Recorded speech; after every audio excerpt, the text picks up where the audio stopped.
அதிமுக பொதுச்செயலாளரிடம் போய் அவர் நம் கூட்டணியில் நீடிக்க விரும்பவில்லை, அவர் சொல்றபடி நம்ம சீட்டும் கொடுக்க முடியாது, அதனால முடிச்சுட்டாரு பொய்ய சொல்லி. ஏனென்றால் 2011 நடந்த அந்த பேச்சு கிட்டத்தட்ட 14 ஆண்டுகள் ஆகிறது. அதை இப்பொழுது பேச வேண்டிய நிலை ஏன் அண்ணன் அவர்களுக்கு வந்தது என்று எனக்கு தெரியவில்லை. அதன் பலனை இன்று ஓபிஎஸ் அனுபவித்துக் கொண்டிருக்கிறார். அவர் விரும்பினால், நான் பதில் சொல்ல வேண்டும் என்று விரும்பினால் நான் அதை சொல்லுவேன் என்பதை தெரிவித்துக் கொள்கிறேன். சட்டமன்ற தேர்தலில் கூட்டணி தொடர்வதா கூடாதா என்ற கேள்வி எழுந்தபோது அண்ணா திராவிட முன்னேற்ற கழகத்திலே இருந்து அவருடைய பொதுச் செயலாளர் அனுப்பி வைத்த குழுவில் நண்பர் செங்கோட்டையன், நண்பர் ஜெயக்குமார், நண்பர் தம்பிதுரை, நண்பர் ஓபிஎஸ் இங்க வந்தாங்க. எவ்வளவு கடைசியா கொடுக்க முடிவு பண்ணியிருக்கேன்னு கேட்டேன்.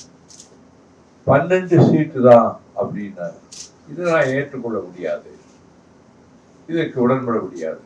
இதை விட அதிக சீட்டு கொடுக்கறதுக்கு உங்க பொதுச்செயலாளர் ஒத்துக்கிட்டா, நான் செல்போனை ஆன்லயே வச்சிருக்கிறேன், 5 மணிக்கு எங்களுடைய மாவட்ட செயலாளர் கூட்டம், அதுக்கு முன்னாடி சொல்லிட்டா அப்ப கூட்டணியை உறுதிப்படுத்தலாம், அதுவே செய்யணும்னு சொல்லிட்டு போறாங்க.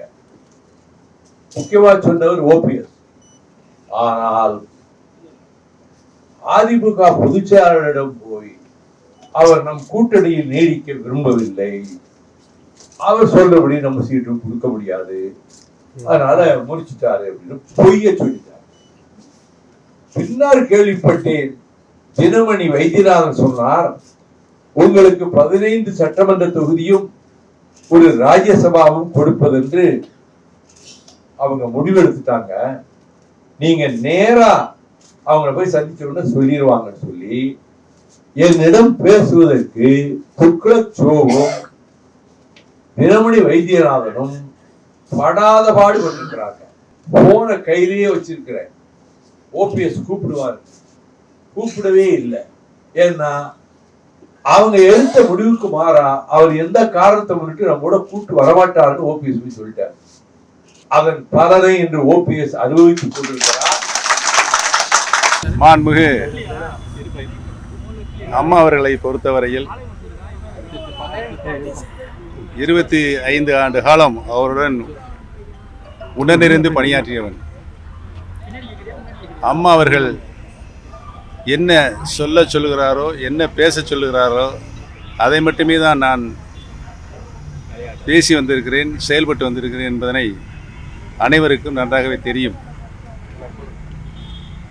அண்ணன் வைகோ அவர்கள் மீது நான் மிகுந்த மரியாதையும் அன்பும் பற்றும் பாசமும் வைத்திருக்கிறேன், இன்றைக்கும் வைத்திருக்கிறேன். அவர் என்ன பேசினாலும் நான் அவர் மீது அன்போடு தான் இருப்பேன், மரியாதையோடு தான் இருப்பேன். நான் சொல்ல போகிற பதில், அவருக்குரிய பதில்,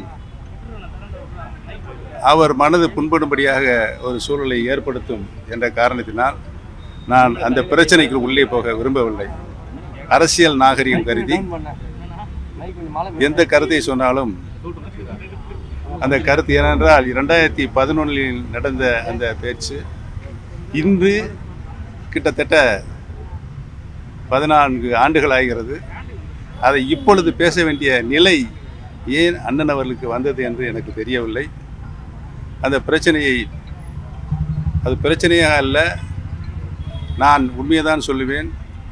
அவர் விரும்பினால், நான் பதில் சொல்ல வேண்டும் என்று விரும்பினால் நான் அதை சொல்லுவேன் என்பதை தெரிவித்துக் கொள்கிறேன். செய்திகளை உடனுக்குடன் தெரிந்து கொள்ள கீழ்கண்ட கேபிள் மற்றும் டிடிஎச் நெட்வொர்க்குகளில் எம்நாடு செய்தி தொலைக்காட்சியை காணுங்கள். பாதகம் செய்பவரை கண்டால் நாம் பயம் கொள்ளலாகாது பாப்பா, மோதி மிதித்து விடு பாப்பா, அவர் முகத்தில் உமிழ்ந்து விடு பாப்பா.